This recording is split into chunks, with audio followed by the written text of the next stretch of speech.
يقول الشيخ صالح المغامسي: لقد رأيت الشيخ محمد صديق المنشاوي في المحراب في مسجد رسول الله محمد، ورأيت رسول الله صلى الله عليه وسلم بجواره، فقلت له: يا رسول الله، ممن تحب أن تسمع القرآن؟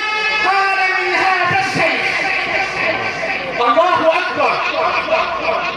فعلينا أن نستمتع بسماع آيات الذكر الحكيم، وأن نعيش مع آيات القرآن الكريم حتى تتنزل علينا البركات والرحمات.